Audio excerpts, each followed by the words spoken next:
मित्रांनो, आज आपण या ठिकाणी सर्वजण स्वतःचा ॲग्री बिझनेस, काहीतरी शेती उद्योग व्यवसाय असावा या उद्देशाने प्रेरित होऊन आलेला आहात.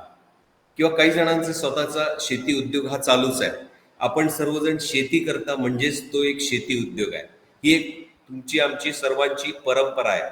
आमच्या पूर्वजांनी त्या माध्यमातून अर्थार्जन, कुटुंबाचं जे काही आवश्यक असणाऱ्या गरजा पूर्ण करणारं माध्यम, त्याला लागणारा पैसा हा शेती उत्पादनातूनच त्यांनी कमवलेला आहे. आणि तो जो कमवलेला पैसा आहे त्या माध्यमातून आज शेतकरी प्रगती करतो आहे. शेतीमध्ये आधुनिकता येत गेली आहे. त्या आधुनिकतेला फॉलो करत हाच शेतकरी शेती उद्योजकतेच्या मानसिकतेतून, कारण मी हे म्हणण्यामागचा उद्देश असा आहे मित्रांनो, की शेती उद्योजकाची मानसिकता ही तुमची आमची आजची मानसिकता नाहीये, ती आमच्या पूर्व पारंपरिक जेव्हापासून या पृथ्वी तलावर शेती विकसित व्हायला लागली त्यावेळी पहिल्यांदी हा अन्नदाता उत्पादक म्हणून या पृथ्वी तलावर खऱ्या अर्थाने प्रगतशील झाला. आणि हा उत्पादक नुसता नाही झाला तर या अन्नदात्याने सगळ्यात पहिल्यांदी अन्नाची देवाणघेवाण केली. म्हणून त्याच्या रक्तामध्ये व्यापार हा 100% आहे. आणि त्याचबरोबर प्रजेच्या हितासाठी तो पुढे आला. तो अन्नदाता शेतकरी होता, त्याला म्हणतात योद्धा. तर मित्रांनो, हे सर्व परिपूर्ण गुण असलेला शेतकरी आणि त्या शेतकरीचा DNA तुमच्या आमच्या रक्तामध्ये आज आहे. आणि तोच आपण पुढे जाऊन खऱ्या अर्थाने धाडसानी पुढाकार घेऊन, काही ठिकाणी मुत्सद्देगिरी वापरून, काही ठिकाणी लवचिक राहून, कारण ही लवचिकता हा व्यवसायाचा मर्म आहे. कारण कसं आहे की व्यवसायात येणारे संघर्ष, अडचणी अशा वेळी रिजिड राहून जमत नाही. कारण रिजिड राहिल्यामुळं बऱ्याच वेदना होतात, थोडीशी संघर्षाची निष्कारण जाणीव होती. माणूस कुठंतरी संघर्षाने पेटून उठण्यापेक्षा कुठंतरी कमी पडण्याची शक्यता वाढते आणि त्याचा परिणाम त्याच्या वैयक्तिक कार्यक्षमतेवर होतो. तर मित्रांनो, आम्हाला या कार्यक्षमतेचा अभ्यास केल्यानंतर आम्हाला असा विचार करायचा आहे की माझ्या समोर येणारा प्रत्येक संघर्ष, मग तो नैसर्गिक आपत्तीसारखा असेल किंवा एखाद्या शासकीय मदतीचा असेल किंवा एखाद्या अज्ञानाचा असेल, एखादी गोष्ट माहीत नसल्यानंतर सुद्धा बऱ्याच वेळा संघर्ष करावा लागतो. टेक्नॉलॉजी असेल, काही समजा एखाद्याने प्रोसेसिंग इंडस्ट्री सुरू केली तर त्यावेळेस सुरुवातीला काही वेळा माल खराब होतो, कारण त्यातलं काही गोष्टींचं नॉलेज आपल्याला नसतं, इन्फॉर्मेशन आपल्याला नसती. पण मित्रांनो, कुठेही न घाबरून जाता जर सातत्य ठेवलं, पण सुरुवात करताना आपण आपली कॅपॅसिटी बघून, आपल्याकडे असणारं भांडवल बघून, आपल्याशी आपला असणारा संपर्क बघून, कारण बिझनेसमध्ये सगळ्यात महत्वाच्या गोष्टी आहेत ते म्हणजे तुमचा PR, तुमचे पर्सनल रिलेशन्स कुठे कुठे आहेत हे खूप महत्वाचं आहे. तुमचं शिक्षण तर महत्वाचं आहेच. लहानपणापासून जे तुम्ही शिक्षण घेता, हे घेता घेता तुम्हाला लागलेली शिस्त असेल किंवा तुमच्या सोबत असणारा समूह असेल, सत्संग असेल, तुमचा मित्रपरिवार असेल किंवा तुमच्या कुटुंबातून तुम्हाला मिळणारं मार्गदर्शन असेल, या सर्व गोष्टी खूप महत्वाच्या आहेत. पण हे महत्वाचं असतानाच तुमच्याकडे भांडवल सुद्धा तेवढंच इम्पॉर्टंट आहे. अर्थात भांडवल हा विषय असा आहे की तुमच्याकडे थोडं जरी भांडवल असेल आणि ते भांडवल तुम्ही योग्य प्रमाणात वापर करून, त्याचा उपयोग करून जर टप्प्याटप्प्याने पुढे जायचं ठरवलं तर लवकरात लवकर 20-21 वयामध्ये जर तुम्ही शेती उद्योग सुरू केला तर 4 ते 5 वर्षामध्ये, वयाच्या 24-25व्या वर्षापर्यंत तुम्ही एस्टॅब्लिश होता. याचा अर्थ काय की बिझनेसमध्ये नेहमी म्हणलं जातं की 1000 दिवस जर तुम्ही सातत्याने बिझनेसमध्ये टिकला तर तुम्ही भविष्यात प्रगतीसाठी सक्षम झाला.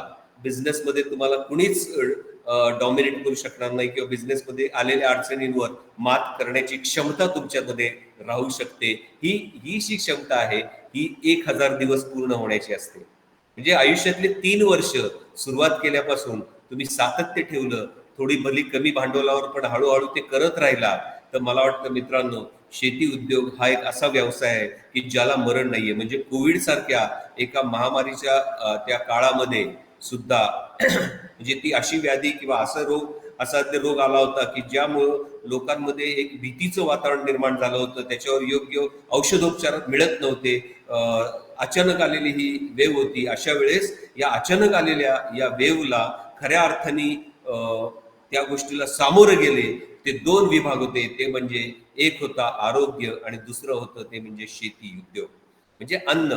या दोन गोष्टींनी या परिस्थितीला खऱ्या अर्थाने एकमेकाशी हितगुज करायला लागलं, एकमेकाशी व्यवहार करायला लावले. एकमेकाशी व्यवहार करत असताना कुठंतरी त्या क्षणांना आनंदाच्या स्वरूपात घेऊन त्याचा उपयोग त्यांच्या वैयक्तिक परफॉर्मन्सवर होत गेला. आणि बरेच जण, मला वाटतं कोविडमध्ये अशी पण गोष्ट सगळ्यांसमोर चर्चा केली जाते की बरेच मंडळी, म्हणजे व्याधी नक्की असेल, तो रोग असाध्य रोग असेल, त्याच्याबद्दल आमचं ऑब्जेक्शन नाहीये, परंतु बरेच जण भीतीमुळं त्या ठिकाणी जीवन त्यांचं संपलेलं आहे.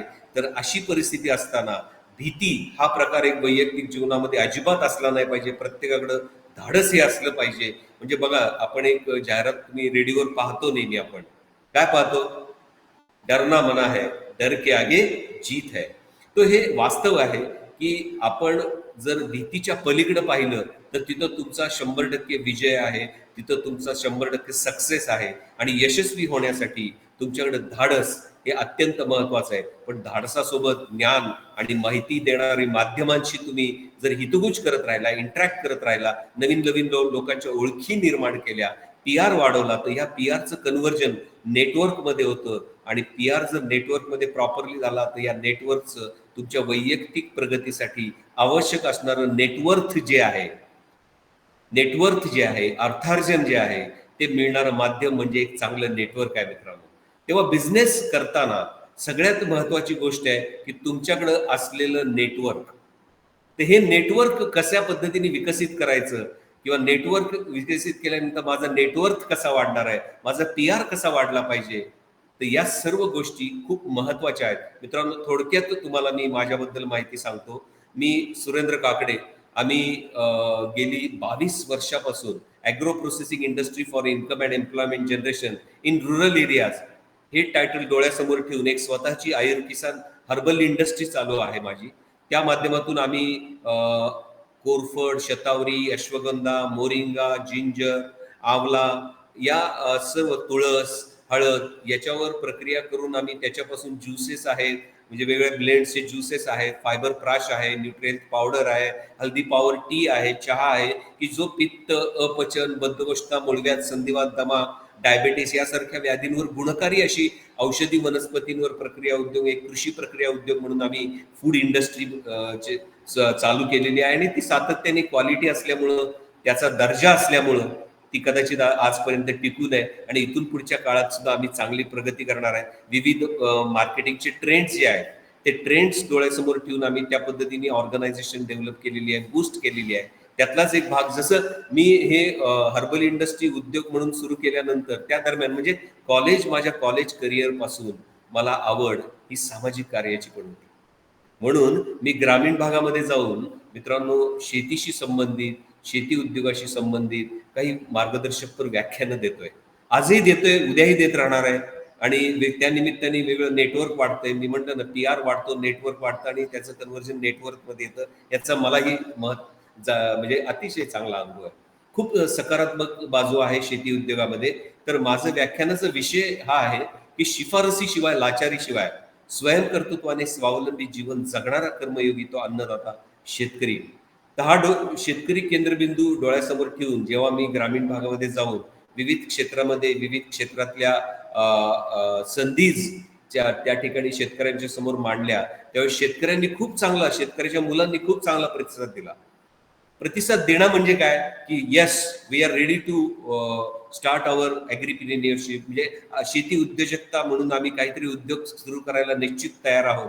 पण हा शेती उद्योग, म्हणजे शेती उत्पादनं तर आम्ही पूर्वीपासून करतो आहोतच, पण ही शेती उत्पादनं करत असताना या शेती उत्पादनांवर प्रक्रिया करणारं माध्यम विकसित करणारं जर आम्हाला मिळालं तर त्यासाठी आम्ही निश्चित एका ताकदीने काम करू आणि जोमाने काम करू. तर मित्रांनो, हे सगळं जेव्हा माझ्यासमोर विषय येत होते तेव्हा मी पण एक अभ्यास, कारण शेवटी माझी एक हर्बल इंडस्ट्री होती, त्या हर्बल इंडस्ट्रीचे प्रॉडक्ट विक्री करण्याची जबाबदारी माझ्यावर होती, कारण माझं ते उत्पन्नाचं साधन होतं. आणि भले आपण नेहमी म्हणतो आम्हाला बॅकग्राऊंड नव्हतं वगैरे, इथपर्यंत ठीक आहे गोष्टी, पण बॅकग्राऊंड नाही म्हणून आपण शांत बसून जमणार नाहीये. कारण निसर्गाचा नियम आहे, देरे हरी खाटल्यावर असं कधीच तुम्हाला अर्थार्जन मिळणार नाही. तुम्हाला हातपाय हे हलवावे लागतात. शिकायला थोडा वेळ जातो, पण हे वेळ गेला तरी अर्थार्जन हे तुम्हाला योग्य प्रमाणात मिळतं. काटकसर जर व्यवस्थित केली, निर्व्यसनी राहिला तुम्ही, व्यवहारी जीवनामध्ये व्यवहारी राहिला, तर मला असं वाटतं बऱ्याच गोष्टी अज्ञानाचा पडदा दूर करण्यासाठी फायदेशीर ठरतात. तुमच्या संपर्कात अतिशय चांगली लोक येतात, तुम्हाला मार्गदर्शन करतात आणि तुमचा बिझनेस डेव्हलप होतो. हा आत्मविश्वास डोळ्यासमोर ठेवून विविध मार्केटिंग ट्रेंड्सचा मी अभ्यास करत होतो.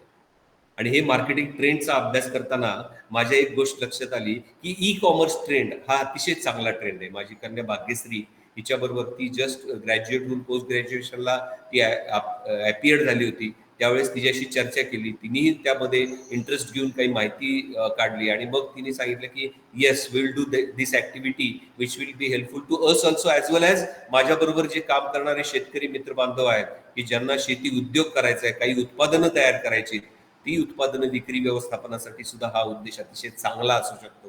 हा डोळ्यासमोर विषय ठेवून आम्ही Ayugram e commerce India private limited ही कंपनी सुरू केली आणि या माध्यमातून एक ayumartcom हे पोर्टल आम्ही डेव्हलप केलं. आणि या ayumartcom पोर्टलवर जसं अमेझॉन आहे, फ्लिपकार्ट आहे, मैत्रा आहे, याच्याप्रमाणे आम्ही त्या वेबसाईटवर प्रॉडक्ट प्लेसमेंट सुरू केली. सुरुवातीला आम्ही आमचे प्रॉडक्ट ठेवले, त्यानंतर व्हेंडर डेव्हलपमेंटच्या माध्यमातून काही आयुर्वेदिक कंपनीचे प्रॉडक्ट्स की जे आज आपल्या आयुग्राम बिझनेस कम्युनिटी मेंबरशिपच्या माध्यमातून आपल्याबरोबर असोसिएट आहेत.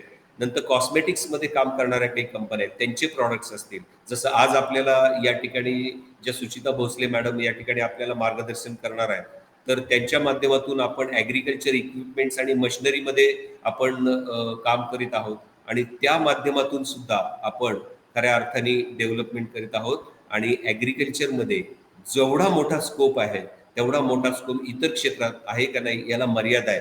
पण ॲग्रिकल्चर इज अ व्हाईड स्कोप. फक्त मित्रांनो एक लक्षात पाहिजे की शेतकरी जगला पाहिजे, शेतकरी डेव्हलप झाला पाहिजे, कारण परिस्थिती आत्ताची आव्हानात्मक आहे. काय आव्हान आहे आज? आज अमेझॉन सारख्या कित्येक मल्टीनॅशनल कंपन्या आहेत की ज्यांच्याकडून तुम्ही आज माल खरेदी करता, त्यांना पेमेंट करता, त्यांना पैसे देता आणि पैसे दिल्यानंतर परत ते पैसे तुमच्या खिशात येणारं माध्यम थांबलेलं असतं, माध्यम संपलेलं असतं. पण जर आम्ही एकत्र मिळून बिझनेस सुरू केला आणि एकमेकाला एक्सचेंज बिझनेस केला, तर पैसे तुमच्या खिशामध्ये 6 ते 7 महिन्यामध्ये परत येऊ शकतात. ही पॉवर त्या एका नेटवर्कमध्ये आहे. पण हे नेटवर्क कुठलं असावं? ते तुमच्या आमच्यात वाढणारं नेटवर्क असावं. आम्ही महाराष्ट्रात जर एकत्र 50,000 शेती उद्योजक एकत्र आलो आणि त्यांनी एकमेकाला बिझनेस द्यायचं ठरवलं, तर आमच्या सगळ्या गरजा पूर्ण होऊ शकतात. या सगळ्या गरजा पूर्ण होत असताना आमचे पैसे आमच्यातच फिरतात, ते तिसरीकडे जात नाही. आज मित्रांनो शेतकऱ्यांसाठी हे एक मोठं आव्हान आहे की तुमच्या आज इतर बाकी कंपन्यांमध्ये इव्हन स्मॉल स्केल ज्या काही इंडस्ट्रीज आहेत पुण्यासारख्या ठिकाणी, मुंबईसारख्या ठिकाणी, त्या सुद्धा आता मल्टीनॅशनल कंपन्यांनी क्रॅक केलेल्या आहेत. कुठंतरी त्याच्यामध्ये इन्व्हॉल्वमेंट घेऊन त्या आता त्यातले शेअर्स कमी करून त्याच म्हणजे आपण पूर्वी म्हणायचो ना की हिंजवडी म्हणजे बऱ्याच पुण्याच्या जवळच्या ज्या गावांमधल्या जमिनी, त्या जमिनीचे मालक आहेत, त्या मालकांनी जमिनी विकल्या, पैसे भरपूर मिळाले, पण ते पैशाचं विनियोग करण्यासाठी मार्गदर्शक तत्व नसल्यामुळं किंवा मार्गदर्शक ऑर्गनायझेशन किंवा बैठक नसल्यामुळे आमच्या मराठी माणसामध्ये हीच मोठी अडचण आहे की शेती उद्योजक आम्ही होऊ इच्छितो, पण आमच्यात बैठक पाहिजे, समन्वय पाहिजे. नुसतीच सहकार्याची भूमिका असून आवश्यक नाहीये मित्रांनो. तर यामध्ये जर आपण एक सकारात्मक विचार केला तर तुमच्या एक गोष्ट लक्षात येईल की याच शेतकऱ्यांनी विकलेल्या जमिनीच्या मिळालेल्या पैशातून ते पैसे त्यांच्याकडे शिल्लक राहिले नाहीत आणि ज्यांनी जमिनी घेतल्या, ज्यांनी तिथं प्रोजेक्ट सुरू केले बिल्डरशिपचे, तिथंच हे वॉचमन म्हणून कामाला लागले. मित्रांनो आमच्या शेतकऱ्यावर ही वेळ नाही आली पाहिजे. आमचा शेतकरी हा सक्षम असला पाहिजे, भले 1.5 एकर क्षेत्र असू दे, पण ती त्याने स्वतः कसली पाहिजे, स्वतः त्याच्यावर मूल्यवर्धित शेती केली पाहिजे, स्वतः त्या शेती उत्पादनांवर प्रक्रिया करणारं माध्यम तो झाला पाहिजे. त्यासाठी संघटित होणं सुद्धा गरजेचं आहे. म्हणून सरकारने जे काही म्हणजे डॉक्टर आगा यांनी सहकार आणि खाजगी कंपनी म्हणजे प्रायव्हेट लिमिटेड कंपनीचा बायलॉज एकत्र आणून एक मर्ज करून काही शेतकरी उत्पादक कंपनीचा एक फॉर्म तयार केला आणि हा शेतकरी उत्पादक कंपनीचा फॉर्म खऱ्या अर्थाने सर्वसामान्य शेतकऱ्यांना अत्यंत फायदेशीर आहे मित्रांनो. तर तुमच्या परिसरामध्ये असणारे शेतकरी उत्पादक कंपन्यांना तुम्ही जॉईन व्हा. नसेल तर तुम्ही स्वतः एखादी शेतकरी उत्पादक कंपनी फॉर्म करा. त्यासाठी आम्ही निश्चित उपलब्ध आहोत. आम्ही तुम्हाला मार्गदर्शन करू. त्यासाठी लागणारं रजिस्ट्रेशन, लायझनिंग, या प्रक्रिया काय, त्याचं बँकमध्ये अकाउंट कसं ओपन करायचं, तुम्हाला त्याच्यापासून होणारे काय फायदे आहेत, या सगळ्या गोष्टी म्हणजे त्याला लागणारी सबसिडी असेल, ही सबसिडी कशी मिळते, काय मिळते, ही सर्व माहिती तुम्हाला आयुग्रामच्या माध्यमातून 100% मिळणार आहे.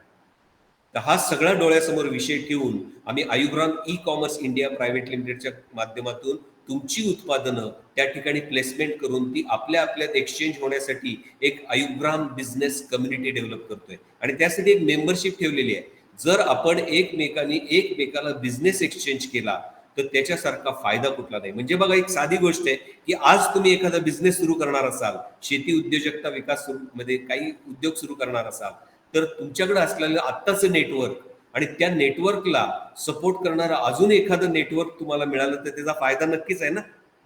तर हा फायदा डोळ्यासमोर ठेवून मित्रांनो, आपण आयुग्राम बिझनेस कम्युनिटीच्या माध्यमातून एक फार मोठी डेव्हलपमेंट करणार आहोत. त्याचबरोबर आपण मिलेट्समध्ये पण काम करतोय. मिलेट्समध्ये सुद्धा आपण ब्रँडेड प्रॉडक्ट काढून त्याला व्हॅल्यू ॲडिशन, कारण उद्या भविष्यामध्ये मिलेट्सला सोन्यासारखा भाव येणार आहे. कारण त्यातले असणारे इन्ग्रेडियंट, त्यातले असणारे कंटेंट हे शारीरिक, म्हणजे कारण आम्ही पहिल्यापासून मेडिसिनल प्लांट्समध्ये काम करतोय. कारण मेडिसिनल प्लांट्सच्या कन्व्हर्जन व्हॅल्यूज बघितल्या तर प्रचंड पॉवरफुल आहेत. त्यातले असणारे कंटेंट्स आहेत ते शरीरावर कसे परिणाम करतात, शरीराच्या आतमध्ये रक्त, मांस, पेशी, हाडं याच्यावर कसे परिणाम करतात, तुझा बुद्धी विकास कसा होतो, तुमच्या सलायवा, तुमच्या लाळ ग्रंथी या सुद्धा कशा पद्धतीने विकसित होतात आणि त्याचा फायदा तुमची जीवनसत्व तुम्हाला विकसित करण्यासाठी कसा फायदा होतो, तुमची इम्युनिटी बूस्ट होते म्हणजे काय होतं, हे सर्व विषयांचा अभ्यास आम्हाला या निमित्ताने झालेला आहे. त्यामुळे मला खात्री आहे की मिलेट्सच्या माध्यमातून सुद्धा आपण खूप मोठी क्रांती करणार आहोत. अशा वेळेस मोठमोठ्या कारखानदारांनी स्वतःचीच कारखानदारी उभी करून सर्वसामान्य शेतकऱ्यांना बाजारभावासाठी त्याला संघर्ष करायला लावणे, आंदोलन करायला लावणे, ही गरज नाहीये. मित्रांनो, आम्ही सर्वसामान्य शेतकऱ्यांनी छोटे छोटे उद्योग सुरू केले आणि हे उद्योग सुरू केल्यानंतर त्याचं बाजारपेठेचं वितरणाची जर जबाबदारी घेतली आणि क्वालिटीचं जर मटेरियल तयार केलं तर बाजारपेठेमध्ये आज जागतिक पातळीवर सुद्धा अतिशय चांगल्या संधी आपल्यासाठी उपलब्ध आहेत. त्या संदर्भात सुद्धा, एक्सपोर्ट संदर्भात सुद्धा आपली एक एजन्सी आहे आपल्यासोबत काम करणारी, असं ती अतिशय चांगलं तुम्हाला मार्गदर्शन करेल. नुसतं मार्गदर्शन नाही तर तुमचा माल खरेदी करणारं एक माध्यम पण आहे ते. आणि त्याच्या बाबतीत पेमेंट सिक्युरिटी कशी असते, बऱ्याच ठिकाणी असं होतं की परदेशात माल पाठवला तर त्यात माणूस फसतो, चुकीचा आहे. त्या दिवशी मी एका जबाबदार व्यक्तीबरोबर बोलताना त्यांनी मला, ती तो खूप जबाबदार व्यक्ती होती, 1,00,000 शेतकऱ्यांची नोंदणी असलेल्या सभासदकृत संघटनेचे ते अध्यक्ष आहेत.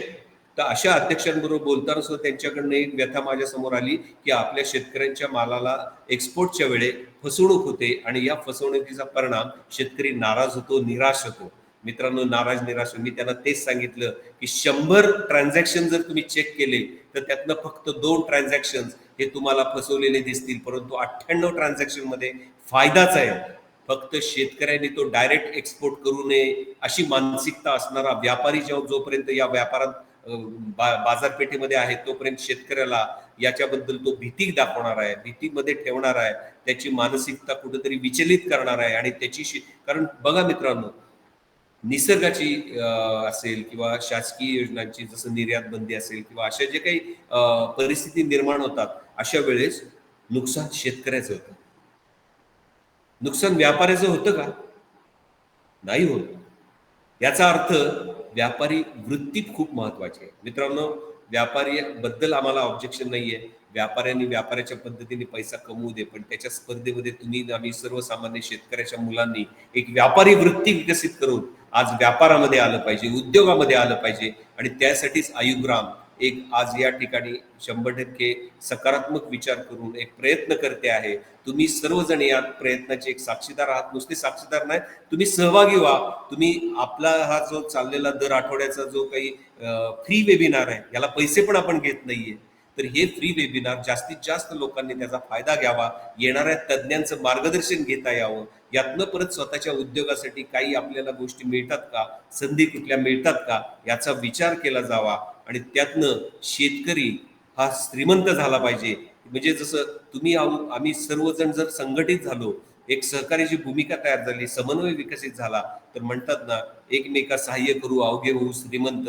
तर शेतकरी हा 100% श्रीमंत होऊ शकतो जर त्यांनी उद्योजकीय, व्यापारी, व्यावसायिक मानसिकता विकसित केली तर. मित्रांनो, मी या निमित्ताने आपण सर्वांना मनपूर्वक आव्हान करतो की आपण सर्वजण आज या ठिकाणी उत्स्फूर्तपणे उपस्थित आहातच, शिवाय आपल्या संबंधित मित्रांना, सहकाऱ्यांना, कुणाला जर शेती उद्योगामध्ये काही निश्चित निर्माण करायचं असेल, निश्चितपणे काहीतरी करायचं असेल, तर मी सगळ्यांना एक विनंती करतो की पुढच्या रविवारी, कारण पुढच्या रविवारी आपण एका विशिष्ट विषयावर चर्चा करणार आहोत की आज जी काही बाजारपेठ विक्री व्यवस्थापनामध्ये शेतकऱ्याची उत्पादनं जी खराब होतात, ॲग्रो प्रोड्यूस जे खराब होतं, त्याला पर्याय म्हणून काय केलं पाहिजे आणि विक्री व्यवस्थापनाचं नियोजन कसं केलं पाहिजे, या संदर्भातले तज्ज्ञ पुढच्या आठवड्यात आपल्याबरोबर बोलणार आहेत. तर तुम्ही जास्तीत जास्त संबंधितांना ही लिंक पाठवत जा, त्याची माहिती देत जा. वेळ आली तर तुम्ही स्वतः फोनवर बोला, सांगा.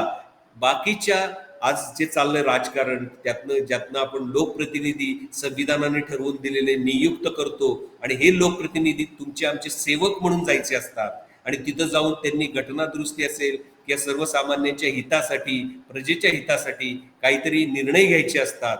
तर तुम्हाला खात्री आहे का हो की आजचे लोकप्रतिनिधी, आजचे प्रस्थापित हे 100% तुमच्या आमच्या परिस्थिती डेव्हलप करण्यासाठी, परिस्थिती विकसित होण्यासाठी प्रयत्न करतायत? खूप मर्यादा आहेत मित्रांनो. पण चला, आम्हाला तिकडे दुर्लक्ष करायचं, पण त्यांच्या मागे असलेली संख्या ही लाचार आणि लाभार्थ्यांची जास्त आहे का खरंच तळमळीने त्यातली कन्सेप्ट क्लिअर आहे म्हणून जास्त आहे? तर तसा विचार केला तर आज आमच्या या संकल्पनेला प्राधान्य देण्यासाठी मित्रांनो, तुम्ही आम्ही सर्वांनी प्रचारक म्हणून काम केलं पाहिजे. एखाद्या लोकप्रतिनिधीचा प्रचार एक वेळ नाही केला तरी चालेल, परंतु आज शेती उद्योजकता विकासाचा प्रचार हा अत्यंत तुमच्या आमच्यासाठी महत्वाचा आहे. हा अत्यंत महत्वाचा एवढ्यासाठी आहे, पुढे भविष्यात सरकार कोणाचं येऊ, सत्ता कोणाची येऊ, पण शेतकरी जर सक्षम असेल, शेतकरी जर लाचार नसेल, तरच खऱ्या अर्थाने हा शेतकरी खऱ्या अर्थाने यशस्वी होणार आहे. तो खऱ्या, मी तर म्हणेन तो स्वतःमध्ये असलेली जी काही क्षमता आहे, ती क्षमता विकसित करण्यासाठी त्याला त्याचा जबरदस्त फायदा होणार आहे. तर मित्रांनो, या सर्व गोष्टी यशस्वी करण्यासाठी शेतकऱ्यांनी शेती उद्योजक व्हावं, हेच या मागचं मुख्य कारण आहे. तुम्ही सुद्धा प्रचारक व्हा, प्रसारक व्हा, माहिती द्या, शेतकऱ्यांना सांगा, शेतकऱ्याच्या मुलांना सांगा, शेतकऱ्याच्या कुटुंबामध्ये सांगा की म्हणावं अशा पद्धतीची जर शेती उद्योजकता विकासामध्ये आपण आपला सहभाग वाढवला तर भविष्यामध्ये येणाऱ्या अडचणींना, संघर्षाला सामोरं जाण्यासाठी आपल्याकडं एक प्रकारची क्षमता विकसित होईल. तर मित्रांनो, आजच्या या शेड्यूल म्हणजे आजचं जे काही आपलं सेशन आहे, या सेशनमध्ये आपण सुरुवात केलेली आहे. तर आज आपल्या या ठिकाणी सुचिता भोसले मॅडम उपस्थित आहेत की त्यांनी मुरघास मशीनच्या माध्यमातून, त्या ॲग्रिकल्चर इक्विपमेंट्समध्ये त्यांचं खूप मोठं काम आहे. कृषक मित्र म्हणून त्यांची एक संस्था आहे, त्या माध्यमातून ते ऑलरेडी एक चांगलं काम करतात आणि त्यांना डेव्हलप करण्यासाठी, स्वतःला विकसित करण्यासाठी गेली 7 ते 8 वर्ष लागलेली आहेत. संघर्ष भरपूर केलेला आहे त्यांनी. आता मला वाटतं एक सबसिडी, जे गव्हर्नमेंट, सेंट्रल गव्हर्नमेंटच्या ज्या सबसिडीज आहेत, त्या सबसिडीज मिळण्यासाठीचं माध्यम म्हणून सुद्धा ते काम करतायत. ते थोडक्यात त्याबद्दलही या ठिकाणी माहिती देतील. तर आजच्या या सेशनमध्ये मी सुचिता भोसले मॅडमचं हार्दिक स्वागत करतो. Good morning. मी माझी ओळख करून देते. मी सुचिता भोसले, संचालिका कृषक मित्र शेतकरी समृद्धी केंद्र आणि आपली पौर्णिमा ॲग्रो फार्मा प्रोड्युसर कंपनीमध्ये मी मॅनेजिंग डायरेक्टर CEO म्हणून काम करते.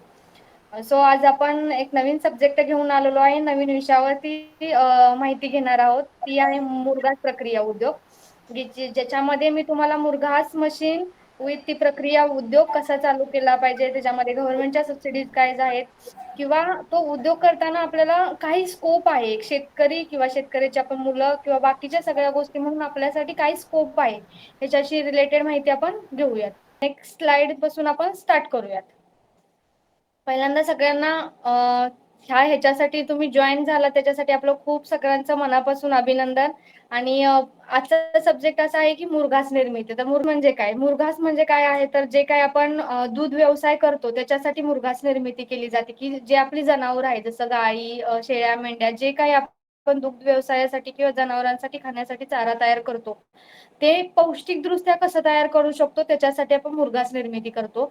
तर त्याच्यामध्ये आपण काय करतो की पावसाळ्यामध्ये जो काही हिरवा चारा किंवा वर्षभर आपल्याला जनावरांसाठी खाण्यासाठी हिरवा चारा उपलब्ध नाही होत, उन्हाळ्यामध्ये मोस्टली खूप सारे प्रॉब्लेम्स येतात, तर वर्षभर आपण काही गुरांना पौष्टिक खाद्य कसं देऊ शकतो ह्याच्यासाठी आपण मुरघास निर्मिती करतोय.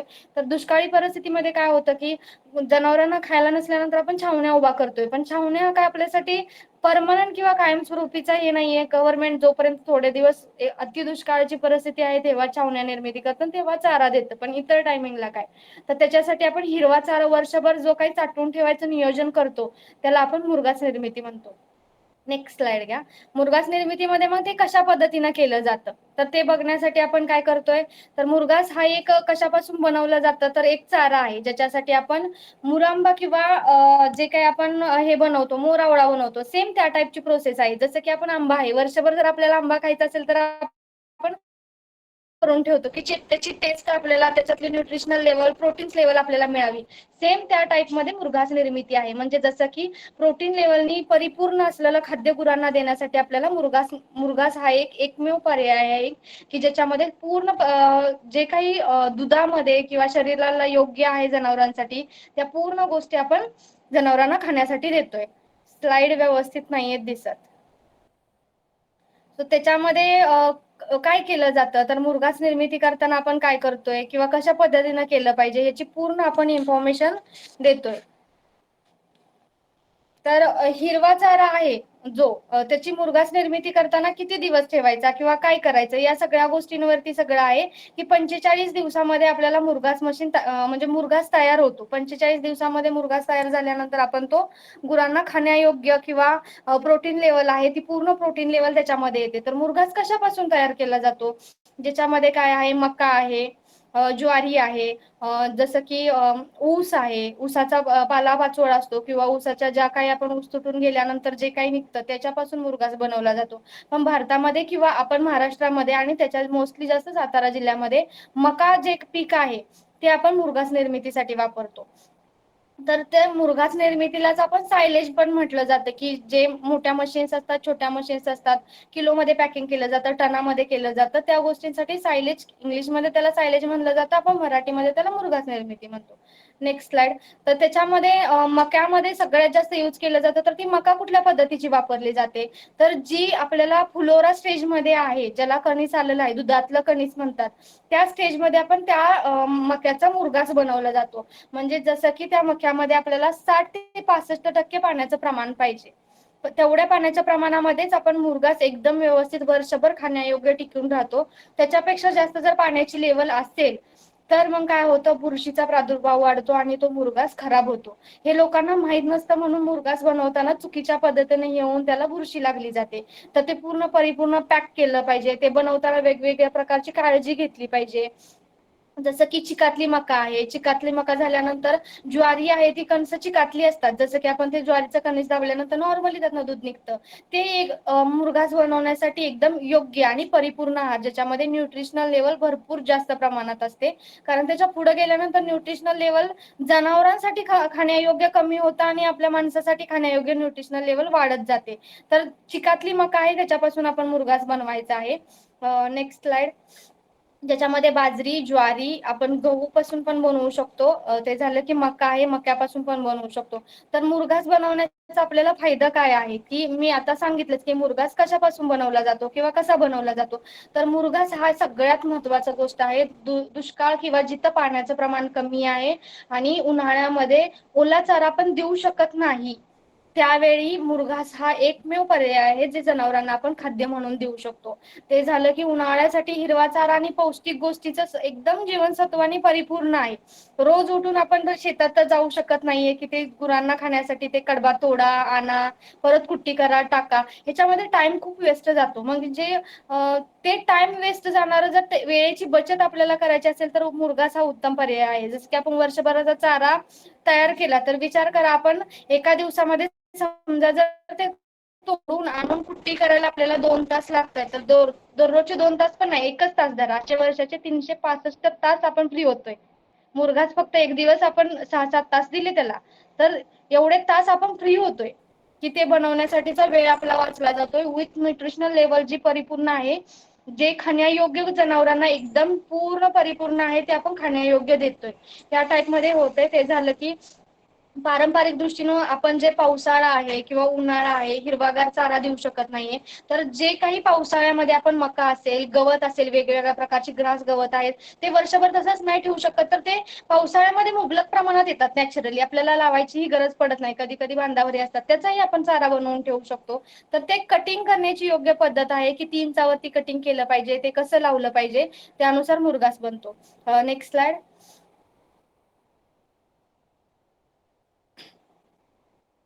मुरघासामध्ये अजून वेगवेगळ्या प्रकारचं ही आहे की जे कमीत कमी म्हणजे आता समजा मुरघास कशासाठी वापरायचा, हे सगळ्यात मोठं हे आहे की आपले जनावरांचे गोठे असतात. गोठ्यामध्ये खूप जास्त जनावर असल्यानंतर लावण्यासाठी आपल्याकडे जमीन कमी आहे. इच्छा तर आहे मला गोठा करायचा, गोठ्याचा उद्योग करायचा आहे, बट जर आपल्याकडे जमीन नाहीये तर आपण खाद्य काय देणार जनावरांना, हा मोठा प्रश्न असेल. तर ज्यावेळेला आपल्याकडे 1 एकर अर्धा एकरच जमीन आहे आणि गोठा तर आपल्याला मोठा करायचा आहे, तर मुरघास हा सगळ्यात मोठा पर्याय आहे त्याच्यासाठी, की आपल्याला टेन्शनच नाहीये ना, आपल्याकडे जमीन नाहीये तर आपण ते कसं पद्धतीनं करायचं, गोठ्याचं कसं करायचं नियोजन, जास्त जनावरं कशी करायची, म्हणजे ज्याची शेती नाहीये ती सुद्धा गोठ्यामध्ये लोक काम करू शकतात. आपला गैरसमज असा असतो की ज्यांच्याकडे शेती आहे तेवढीच लोक गोठा करून दुधाचं उत्पादन घेऊ शकतात किंवा प्रक्रिया उद्योग करू शकतात दुधावरती. पण ज्याच्याकडे जमीन नाही त्यांच्यासाठी मुरघास हा सगळ्यात मोठा पर्याय आहे. मग त्याच्यामुळे काय होतंय तर आपण भरपूर प्रमाणात म्हणजे आपल्या वेळेची बचत होते. विथ जे काही आपण अख्खा कडबा टाकू किंवा मका टाकू त्यावेळी जनावर सगळं खात नाहीत. बट जर मुरघास टाकला तर त्याच्यावरती आपण थोडंफार मिठाचं पाणी टाकलेलं असतं, त्यामुळे त्यांना चव आलेली असते, बॅक्टेरियाज असतात वेगवेगळ्या, त्याच्यामुळे ते खाण्यायोग्य त्यांना म्हणजे चवीनं खातात जनावरं सुद्धा, की त्याच्यामुळे न्यूट्रिशनल लेवल हा तर आपल्यासाठी फायदा आहे, पण त्याच्यामुळे जनावरांचं आजारी पडण्याचं प्रमाण कमी होतंय. ते झालं की वर्षभर त्यांना खायला एकदम व्यवस्थित मिळाल्यामुळे वेगवेगळ्या प्रकारचे न्यूट्रिशनल लेवल त्यांना मिळत आहेत. दुष्काळाची जी काही परिस्थिती आहे त्याच्यामध्ये आपण त्यांना खायला देऊ शकतोय. विथ वर्षभर 12 महिने 24 तास आपण हिरवा चारा दिल्यागत त्यांना खायला देऊ शकतोय. परत ते झालं की एकच पीक आपण घेत नाहीये, सर्क्युलेट होतात पिकं, म्हणजे जसं की आता 40 ते 45 दिवसामध्ये मका काढायला येते, जे काय आपण ह्याच्यातली चिकातली मका आहे, तर त्याच्यामुळे आपलं जमीन पण रिकामी होती ना दुसरं पीक घेण्यासाठी. वर्षभर आपण काय करतो, समजा जर आपला 10 जनावरांचा गोठा आहे तर एका एकरामध्ये अर्धा एकर 10 दिवसांनी, अर्धा एकर 10 दिवसांनी असं सर्क्युलेट करून वर्षभर मका लावतो. पण तेच जर आपण मुरघास केलं तर एकच एकर लावून आपण वर्षभराचे जर मुरघास तयार करून ठेवलं तर दुसऱ्या पिकासाठी आपल्याला जवळपास 7 ते 8 महिने आपलं शेत रिकामं राहतंय, आपण तिथे दुसरं काहीतरी घेऊ शकतो. ही एक मोठी आपल्यासाठी अपॉर्च्युनिटी आहे की आपल्या कमी शेतामध्ये आपण जास्तीत जास्त कमीत कमी खर्चामध्ये जास्तीत जास्त उत्पादन कसं घेऊ शकतो, ह्याच्यासाठी मुरघास निर्मिती हा एक अजून ही आहे, पर्याय आहे. Next slide. ते झाल्यानंतर हे तर झाले त्याचे फायदे, पण मुरघास करू नये म्हणून लोक काय करतात, तर आपल्याला माहिती नसते की मुरघासाची भीती असते की तो चारा खराब होतोय, कारण आपण चुकीच्या पद्धतीनं करतो. ओलावा किती पाहिजे त्याच्यामध्ये आपल्याला माहित नसतं. मग ओलावा माहित नसला की आपण ते चिकातली मका किंवा ते पुढे गेल्यानंतर कटिंग करतो, मग त्यामुळे बुरशी लागते. दुसरी ही गोष्ट आहे की मुरघास झालेल्या पहिल्यांचा चुकीचा अनुभव असतो, की जसं आता मला खराब झाला हे कळालं की मी 4 जणांना सांगते नाही ते खराब होता आपण नको करायला. हे चुकीच्या पद्धतीचे गैरसमज आहेत. ते झालं की आपण काय आहे की आपल्याला ते तयार करायचं किंवा फक्त मोठ्या गोट्यांसाठीच आहे असं काही नाहीये. मुरघास आपण फक्त 1 टनाची बॅग घेतली तर एका गाईसाठी सुद्धा वर्षभर वापरू शकतो, किंवा ज्यांचा 100 जनावरांचा गोठा आहे त्याच्यासाठी वापरू शकतो. एक गाई असल्या काय 10 गाई असल्या काय आपण त्यांना खायलाच टाकायचे. सो मुरघास फक्त मोठ्या गोट्यांसाठी आहे, हा मोठा चुकीचा गैरसमज आहे लोकांचा. मग आता त्याच्यासाठी आपण काय करतोय, मुरघास खर्चिक आहे असं समजलं जातं, तर ते चुकूनही खर्चिक नाहीये. कुट्टी मशीनसाठी जेवढा आपण टाइम वेस्ट लाईट देतो त्याच्यापेक्षा कमी ह्याच्यामध्ये मुरघास निर्मिती होते. म्हणजे 1 टन कुट्टी करायला आपल्याला जेवढा वेळ लागतो तेवढ्यापेक्षा कमी वेळेत न्यूट्रिशनल लेवल ऍड करून आपण जनावरांना खायला देतोय. सो ते खर्चिक होणारच नाहीये. जर दुधाची लेवल आपली 1 लिटर गाई देत असेल, ती जर 1.5 लिटर रोज द्यायला लागली मुरघासमुळे, तर 100% अर्धा लिटर आपलं दूध वाढतंय, तर ते खर्चिक असू कसं शकतं. तर तिथे आपण खर्च कमी करतोय, पण चुकीचा गैरसमज आहे. आपल्याला सांगताना चुकीच्या पद्धतीने सांगितलं जातं, किंवा जे करतायत त्यांचे अनुभव वेगवेगळे असतात. सो मग स्वतः अनुभवल्याशिवाय कुठल्या गोष्टीवरती विश्वास नको ठेवायला. हे मी म्हणेन की बाबा ते केलं पाहिजे, आपण केल्याशिवाय आपल्यालाही कळणार नाहीत गोष्टी. जर आहे गोटा किंवा गोटा करायचे, कुठला तरी व्यवसाय आपल्याला शेतीशी रिलेटेड करायचे, तर मुरघास निर्मिती हा त्याच्यासाठी 100% एक आता अपॉर्च्युनिटी आहे आपल्यासाठी. कारण दुधामध्ये आपला महाराष्ट्र आणि भारत अग्रेसर आहे. सो आपल्याकडे तसं क्लायमेट ही आहे नॅचरली की आपण दुग्ध व्यवसाय करू शकतो. आणि 100% दुग्ध व्यवसाय नसेल करत, जर जे दुग्ध व्यवसाय करतायत त्यांच्यासाठी मुरघास निर्मिती ही करू शकतो. Next slide. मग ते आपण का आणि कशा पद्धतीने करायची ह्याची योग्य माहिती नसते, तर ती योग्य माहिती घेऊन केला पाहिजे मुरघास. तर आता मुरघास बनवण्याचे वेगवेगळे प्रकार आहे, जसं की आपण खड्डा खांदून ते कुट्टी करून त्याच्यामध्ये साठवून ठेवू शकतो. दुसरी आहे ती बॅगेतील मुरघास. मग त्याच्यामध्ये 50 किलो, 60 किलो, 100 किलो, अर्धा टन, 1 टन, 3 टन, 5 टन अशा बॅग्स अवेलेबल आहेत, ज्याच्यामध्ये आपण मुरघास पॅक करून ठेवू शकतो. मग एक जनावर असेल तर कसं ते मुरघास फोडल्यानंतर त्याला बुरशी नाही लागावी म्हणून ज्यांची 5 जनावरांच्या आत आहे ते 60 किलोचं पॅकिंग घेऊ शकतात, की रोज 6 जनावरांना बाबा आपण 60 किलो घालतोय. पण ज्यांच्याकडे 20 जनावरं, 50 जनावरं आहेत त्यांच्यासाठी ते पॉसिबलच नाही ना 60-60 किलोच्या बॅगा घेणं. त्यांना 1 टनच घ्यावं लागणार आहे, कारण तेवढ्या प्रमाणात आपल्याला खायला द्यायचे. मग आपल्याकडे जनावरं किती आहेत त्याच्यावरती डिपेंड आहे की आपण कुठल्या प्रकारचा मुरघास करायचे. मग बांधकामातली जसं की रूम एक बांधली जाते आणि त्याच्यामध्ये पूर्ण पॅक करून ठेवलं जातं मुरघास कटिंग केलेला. ह्या टाईप मध्ये वेगवेगळ्या आहेत. तर आता प्रामुख्याने मी तुम्हाला आता इन्फॉर्मेशन देईल की बॅगेतली मुरघास की जे आपण ट्रान्सपोर्ट करू शकतो, एका ठिकाणाहून दुसऱ्या ठिकाणी नेऊ शकतो. खड्ड्यातील मुरघास एका ठिकाणाहून दुसऱ्या ठिकाणी नेऊ शकत नाही, बांधकामातले नेऊ शकत नाही. हे कुणासाठी योग्य आहे, ज्यांचा 100 किंवा मोठमोठे जनावरांचे गोटे आहेत त्यांच्यासाठी खड्ड्यातील आणि बांधकामातील योग्य आहे. पण जर आपल्याला व्यवसाय करायचा आहे तर बॅगेतील मुरघास हा सगळ्यात उत्तम पर्याय आहे त्याच्यासाठी. Next slide. तर आता आपण बॅगेतील मुरघास तयार करण्यासाठी काय आणि कसं हे केलं जातं तर त्याची प्रक्रिया बघूयात. पहिल्यांदा काय आहे तर मका किंवा ज्वारी, जे मी तुम्हाला बोलले की आपल्याला चिकातील मका किंवा चिकातील ज्वारी म्हणजे ते ज्याच्यातून मक्याचं कणीस असतं, आपण नकानं ज्यावेळेला त्याच्या कणसाला हे करू त्यावेळेला जे दूध निघतं त्यातून त्याला चिकातली मका म्हटली जाते. म्हणजे जसं की ते जनावरांना खाण्यायोग्य, आपण ते खात नाही, आपण पक्व झाल्यानंतर खातो ती चिकातील. मग ती ज्यावेळेला पीक होतं किती दिवसांचं झालं पाहिजे, एक 45 ते 70 दिवसापर्यंत, 80 दिवसापर्यंत. जे चिकातील मका डिपेंड राहतं व्हरायटीवरती की आपण कुठली व्हरायटी लावलेली आहे पिकाची, त्याच्यावरती ते किती दिवसात काढण्यायोग्य आहे हे डिपेंड राहतं. मग ती काढल्यानंतर आपण त्याचं कटिंग करायचं. ती कटिंग कशानं करायचं तर त्याच्यासाठी मुरघास मशीन अवेलेबल आहे. मुरघास मशीननं कटिंग करायचं. मग त्याच्या आपण 60 किलो, 1 टन डिपेंड राहतं फार्मर्स वरती की आपण जर समजा व्यवसाय करतोय मुरघास मशीनचा तर ते समोरच्याला कशा पद्धतीनं पाहिजे त्याच्यावरती आपण कटिंग करून द्यायचं. ते कटिंग केल्यानंतर काय त्याला बुरशी लागू नये म्हणून त्याच्यामध्ये कल्चर्स टाकायला असतात. जसं की प्लास्टिक असतं, प्लास्टिकच्या पिशव्या असतात, त्यांना पॅकिंग केल्यानंतर ते योग्य अशा ठिकाणी की ते जिथे जास्त ऊन पण नको आहे, जास्त सावलीही नको आहे, म्हणजे मॉइश्चर लेवल पण नाही वाढली पाहिजे अशा ठिकाणी त्याची साठवणूक करायची. त्याच्यामध्ये कल्चर टाकल्यानंतर बुरशीचा प्रादुर्भाव होत नाहीये किंवा जे काय आंबवण्याची पद्धत आहे त्याच्यामध्ये आंबवलं जातं, म्हणजे आपण पॅक करून हवा बंद करून ठेवतोय मी आंबवण्याची आतमध्ये प्रक्रिया होते. जसं की आपण मुरांबा पॅक करून ठेवतो आंब्याचा की आतमध्ये त्याचा न्यूट्रिशनल लेवल तयार झाली पाहिजे, त्याच टाईपमध्ये मुरघास पण आहे की न्यूट्रिशनल लेवल कल्चरमुळे तयार होती, बुरशी लागत नाही आणि ती न्यूट्रिशनल लेवल तयार झाल्यानंतर तो मुरघास खाण्यायोग्य होतो, म्हणजे जवळपास 21 दिवस की 1 महिना डिपेंड राहतं आपण आता किती दिवस ठेवणार आहे त्याच्यावरती. मग त्याच्यामध्ये 1 इंच 2 इंचाचे तुकडे केले जातात. साईज पण किती असायला हवी हेही त्याचं ठरलेलं आहे. जर जास्त साईज झाली तर ते व्यवस्थित खायला लागत नाही किंवा त्याचा मुरघास व्यवस्थित तयार होत नाही. पण ते कुट्टी मशीन मधून कुट्टी केल्यानंतर त्यात ज्याला आपण 1 टन किंवा जे काय आपल्याला बॅगा भरायचे त्यात तुडवून भरवले जातात की जेणेकरून त्याच्यामधली हवाची लेवल आहे ते पूर्ण हवा निघून गेली पाहिजे आणि ते एकदम पॅक बंद झालं पाहिजे. पॅक बंद झाल्यामुळे काय होईल, हवा नसेल त्याच्यामध्ये तर बुरशी जगणारच नाहीये. बुरशी लागू नये म्हणून आपल्याला त्याच्यामध्ये हवा अजिबात ठेवायची नाही, ते दाबून दाबून एकदम पॅक करून भरायचं आणि ते भरल्यानंतर ते तसंच वर्षभर आपण आच्छादन करून एकदम व्यवस्थित ठिकाणी ठेवायचं की ते आपण जनावरांना खायला देऊ शकू. अशा टाईप मध्ये मुरघास बनवण्याची प्रक्रिया आहे. Next slide. आता मुरघास बनवण्याची प्रक्रिया झाल्यानंतर आपण त्याच्यासाठी लागणाऱ्या मशिनरीज आहेत किंवा बाकीच्या गोष्टी आहेत. आता मुरघासमध्ये अजून भरपूर साऱ्या गोष्टी दिलेल्या आहेत की त्याच्यासाठी आपण करण्याची इच्छाशक्ती हवी आहे तेवढीच. जेव्हा व्यवसाय करतोय त्यावेळेला आपण शेतकऱ्याच्या दारात, जसं की ट्रॅक्टरच्या द्वारे ती मशीन चालते. सो ट्रॅक्टर आपण त्या शेतकऱ्याच्या दारात, समजा कुणाची 10 गुंठ आहे, कुणाची 1 एकर आहे, कुणाची 10 एकर मका असेल तर आपण त्यांच्या तिथे नेऊन बनवून देतो मुरघास. मग त्याच्यामुळे काय फायदा होतो की आपण डोर सर्व्हिस देतो शेतकऱ्यांना. मग त्याच्यासाठी आपल्याला आता सध्या जास्त अपॉर्च्युनिटी आहे की आपण तिथं दिल्यानंतर त्यांना मुरघास बनवून दिला तर त्यांना कुठे घेऊन मका जायची गरज नाही, त्यांच्या घरीच आपण मुरघास त्यांना बनवून देतोय. तर मग असं वेगवेगळ्याही आहेत की म्हणजे मनातल्या आपल्या शंका कुशंका जे काय आहे ते काढून आपण मुरघास निर्मितीचा व्यवसाय करूया आणि दुग्ध व्यवसाय भरघोस पद्धतीने आपल्याला कसा बळकट करून आपल्याला कसं आपल्या उत्पादनाची साधनं, म्हणजे शेवटी आपण हे सगळं करतोय कशासाठी तर 4 पैसे मिळवण्यासाठी.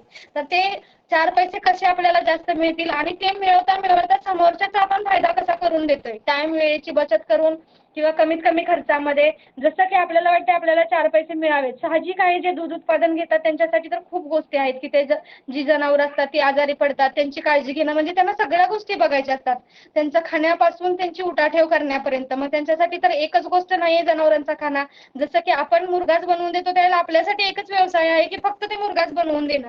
पण जे गोठे आहे त्यांच्यासाठी खूप मोठी चॅलेंजेस असतात की पुढे त्यांना सगळं काही मेंटेन करायचं असतं. मग त्यांच्यासाठी आपला थोडाफार हातभार म्हणून आपण मुर्गास बनवून देण्याचा प्रक्रिया उद्योग हा सगळ्यात आता बेस्ट उद्योग आहे. नेक्स्ट आता आपण ह्याच्यासाठी लागणाऱ्या मशिनरीज बघूयात की मार्केटमध्ये किंवा मुर्गास कुठल्या ह्यानं बनवला जातो. Next slide. की त्याच्यामध्ये पहिली आहे ट्रॅक्टर मॉडेल मुर्गास मशीन, ज्याच्यामध्ये आपण आता मी तुम्हाला हा फोटो दिलेला आहे की ट्रॅक्टर चालित मुर्गास मशीन आहे, ज्याच्यामध्ये वेगवेगळे मार्केटमध्ये खूप सारे ब्रँड आहेत. मी जे आता ब्रँड हे करते ते आहे कृषी दर्शन ब्रँड, की ज्याच्यामध्ये ही जपानला एक्सपोर्ट करणारी कंपनी आहे, आपल्या भारतातलीच कंपनी आहे. बट मी हा ब्रँड का बेस्ट घेतलेला आहे तर ह्याच्यामध्ये मेंटेनन्स खूप कमी येतोय. समजा आता मशीन आपण घेतली आणि शेतकऱ्याच्या तिथं नेल्यानंतर जर सतत मेंटेनन्स यायला लागला तर मग ते देण्याला पण काय अर्थ नाही आणि घेण्याला पण काय अर्थ नाही. तर मग ती वस्तू असताना आपल्याजवळ त्याची क्वालिटी आणि विथ त्याच्यातून आपण देणारा मुर्गास कसा बनतोय हेही खूप गरजेचं आहे, कारण आपण समोरच्याकडून पैसे घेतो, चला सर्व्हिस देत असलो तरी पैसे घेतोय, सो ते देताना योग्य दिलं पाहिजे. त्याच्यासाठी मी निवडलेली किंवा आम्ही निवडलेली मशीन्स ही आहे. मार्केटमध्ये अजून भरपूर सारे ब्रँड आहेत, तुमच्या भागामध्ये कुठले चालतात किंवा तुम्हाला योग्य माहिती घेऊन मगच खरेदी करा. की आपल्याला पहिल्यांदा वस्तू घ्यायच्या अगोदर त्याच्यामध्ये काय स्पेसिफिकेशन आहेत किंवा का घेतोय ह्याची पूर्ण इन्फॉर्मेशन असावी. त्याच्या अगोदर घेतलेल्या शेतकऱ्यांकडून तुम्ही त्या गोष्टीची माहिती घ्यावी. जसं की आता हे मशीन आहे, ज्यांनी घेतले त्यांचे नंबर मी तुमच्यासोबत शेअर करू शकेन की तुम्ही त्यांना विचारा ही मशीन कशी चालते म्हणून. तर ही मशीन आहे, ह्याच्यामध्ये वेगवेगळे स्पेसिफिकेशन आहेत. मशीनची पूर्ण टेक्निकल इन्फॉर्मेशन घेऊयात. ही मशीन कंपनी आहे कृषी दर्शन, मल्टी गेअर बॉक्स आहे, त्याला विथ ट्रॅक्टरला आपण कनेक्ट करू शकतो. तर ह्या मशीनसाठी ट्रॅक्टर कुठला लागतो तर 40 HP वरती, म्हणजे ह्याच मशीनसाठी नाही, मार्केटमधली कुठल्याही कंपनीची जरी मशीन घेतली तरी त्याला कमीत कमी 40 HP वरचा ट्रॅक्टर पाहिजे. छोट्या ट्रॅक्टरला ही मशीन नाही चालत, कारण तेवढी कॅपॅसिटी असणारा ट्रॅक्टर हवा आहे. ते झाले की त्याच्यामध्ये वेगवेगळ्या प्रकारचे इंचामध्ये ब्लेड येतात, जसे की 5 inch, 8 inch, 10 inch, 14 inch. Means आपल्याला कटिंग किती इंचामध्ये करायचे त्याच्यावरती डिपेंड ब्लेड राहतात, आणि कुठल्या पिकाची मुरघास करायचे त्याच्यावरती पण राहतात. ह्या टेक्निकली गोष्टी आहे, ज्यावेळेला तुम्ही मशीन घेताल किंवा वापरायला लागताल त्यावेळेला ही सगळी माहिती होते. त्याची क्षमता अशी आहे मशीनची की आपण एका तासामध्ये जवळपास 10 ते 12 टन मुरघास तयार करू शकतो. म्हणजे 10 ते 12 बॅग्स आपण एका तासामध्ये मुरघास कटिंग करून भरू शकतो या मशीनमधून, एवढी जास्त कॅपॅसिटी आहे. जर कमीत कमी म्हणते 10 टन धरला आपण एका तासाला, तर दिवसाला 8 तास मशीन चालली तर आपण किती 80 टन मुरघास एका दिवसामध्ये तयार करू शकतो. एवढी वाईड रेंज आहे याची की जेवढं ही आहे की खर्च कमी आणि जास्तीत जास्त उत्पादन करण्यासाठी मशीन एकदम योग्य आहे. वेगवेगळ्या प्रकारचे कटिंगचे ब्लेड आहे त्याच्यामध्ये, आणि जपानला एक्सपोर्ट होतोय म्हणजे साहजिकच क्वालिटी असणार आहे, कारण जपानमध्ये किती क्वालिटी मटेरियल तयार होतं हे म्हणजे आता तर मी सांगण्याची गरज नाहीये. एवढं सगळ्यांना तर अवेअरनेस झालेला आहे मार्केटमध्ये की कुठली वस्तू चांगली आणि कुठली वापरणे योग्य आहे, कुठली क्वालिटी कशी आहे हे तर आपल्याला सगळ्यांना माहित आहे. सो त्याच्यामुळे जर टेस्ट रिपोर्ट अवेलेबल आहे आपल्या जी भोपाळ युनिव्हर्सिटी आहे ॲग्रिकल्चर, एवढ्या छान युनिव्हर्सिटीमधून त्याचं टेस्टिंग झालेलं आहे की जी टेस्टिंग मशीन जवळपास 8-8, 10-10 दिवस कंटिन्युअसली चालवून टेस्टिंग केलं जातं. त्या टाईपमध्ये मशीनचं टेस्टिंग केलेलं आहे. बेरिंग त्याचे एकदम चांगल्या क्वालिटीचे आहे, त्याचे गेअरबॉक्स एकदम चांगल्या क्वालिटीचे आहे, त्याच्यामध्ये प्रत्येक गोष्ट यूज केलेली आहे. ती कमीत कमी मी म्हणते की 5 वर्ष तर ते रिपेअर नाही करायला लागणार. जसं की आपण ग्रीस नाही केलं किंवा आपल्या चुकीनं कुठं मशीन आपटली काय झालं तर थोडाफार मेंटेनन्स येऊ शकतो की जी आपण हलगर्जीपणा किंवा काळजी नाही घेतली म्हणून. पण जर 1 वर्षामध्ये मशीनला काही झालं तर कंपनीची एवढी गॅरंटी आहे की पीसला पीस रिप्लेस देत आहेत. ते कंपनी स्वतः बोलते की तुम्ही बिनधास्त द्या, जर काही प्रॉब्लेम झाला तर पीसला पीस रिप्लेस द्यायची आमची जबाबदारी. जर मग एवढं सगळं व्यवस्थित असेल तर काहीच प्रॉब्लेम नाही ना आपल्याला. ती मशीन करतोय कुणासाठी? शेतकऱ्यांसाठी करतोय, कंपनीसाठी तर साहजिकच नाहीये. आपल्या भागातल्या आपल्या शेतकऱ्यांना चांगल्या गोष्टी मिळाव्यात त्याच्यासाठी काम करतोय. So next slide. ह्या टाईपमध्ये हे मशीन आहे ज्याच्यामध्ये आपण सगळ्या प्रकारचे कटिंग्स करून मुरघास बनवू शकतो. आता ह्या टाईपमध्ये आपण इथून दिलेली मशीन आहे. आपल्या सातारा जिल्ह्यातलेच वाटा स्टेशन साईडचे भरपूर गाव आहे, तिथे ह्या मशीन्स आहेत. मग तिथल्या एक शेतकऱ्यांचा 25 जनावरांचा गोठा आहे, तिथे मशीन दिलेली आहे. जरी कुणाला बघायचं असेल तरी आपण तिथे जाऊन डेमो घेऊन बघू शकता. शेतकऱ्यांना मशीन कशी आहे चेक करून मग खरेदी करू शकता. असं काही नाही की तुम्ही फक्त मशीन बघून किंवा इन्फॉर्मेशन घेऊनच मशीन खरेदी केली पाहिजे किंवा व्यवसाय चालू केला पाहिजे.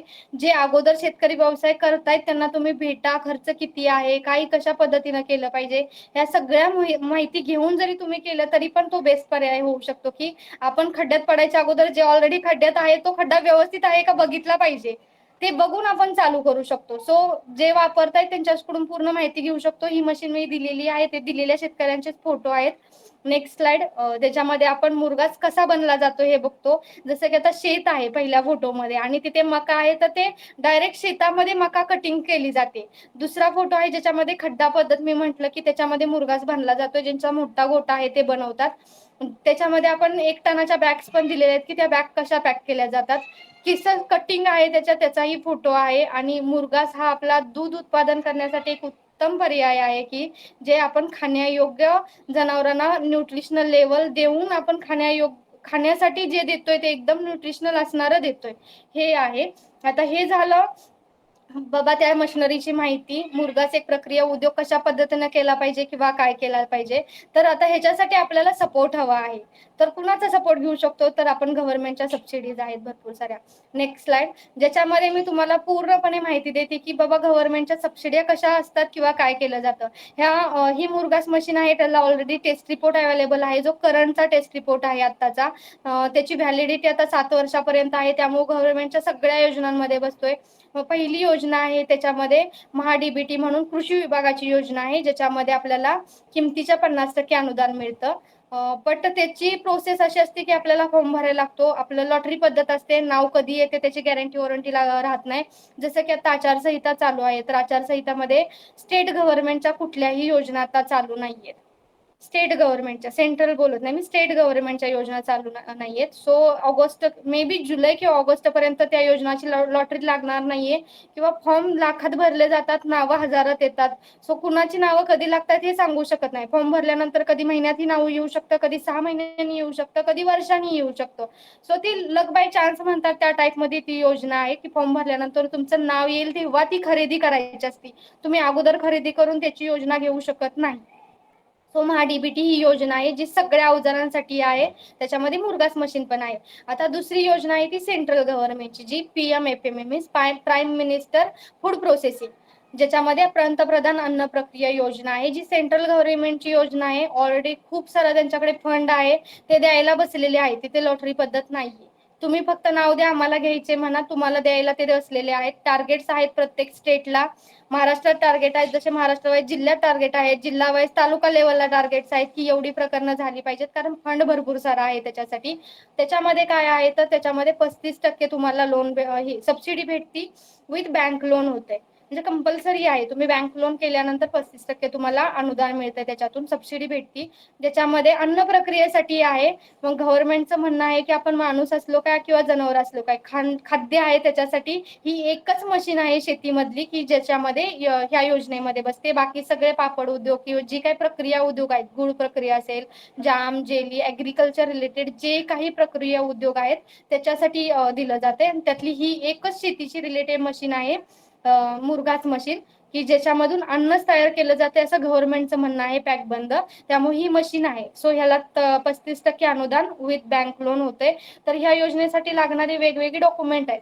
जसं की तुम्ही शेतकरी आहात म्हणून सातबारा नाही लागत, ह्याच्यामध्ये ट्रॅक्टर नाही लागत तुम्हाला, आधार कार्ड, पॅन कार्ड, शाळा सोडलेल्याचा दाखला, मागील 6 महिन्याचं बँक स्टेटमेंट, जसं की तुम्ही ज्या बँकेमध्ये व्यवहार करताय त्या बँकेचं स्टेटमेंट, आणि त्याच बँकेत तुम्ही विचारून प्रकरण ते करू शकता. मशिनरीचं कोटेशन आहे. जसं की उद्यम आधार हे कंपल्सरीच आहे. कुठला जरी व्यवसाय करायचा म्हटलं तर मग ते शेतीचा असो, फूड प्रोसेसिंग असो, म्हणजे जे काही आपण उद्योग करू त्याच्यासाठी उद्यम आधार हे कंपल्सरी आहे. तर उद्यम आधार हे लायसन लागते. परत जर आपण प्रक्रिया उद्योग करतोय तर कंपल्सरी FSC लायसन तर आपल्याला लागतं.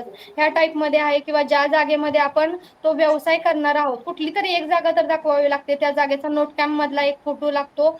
ते जर काही अजून इलेक्ट्रिसिटी बिल लागतं तिथलं, किंवा नोटरी केलेली, म्हणजे त्या जागेमध्ये आपण जर भाडे करारानं करत असेल तर तो भाडे करार मीन्स नोटरीचा, किंवा स्वतःची जागा असेल तर ते लाईट बिल किंवा स्वतःच्या गोष्टी लागते, 8चा उतारा येतोच, ह्या टाईपमध्ये गोष्टी लागतात त्याच्यासाठी. आणि ती म्हणजे पहिल्यांदा तर त्याच्यासाठी आता मी स्वतः DRP म्हणून सातारा जिल्ह्यासाठी काम करते, डिस्ट्रिक्ट रिसोर्स पर्सन.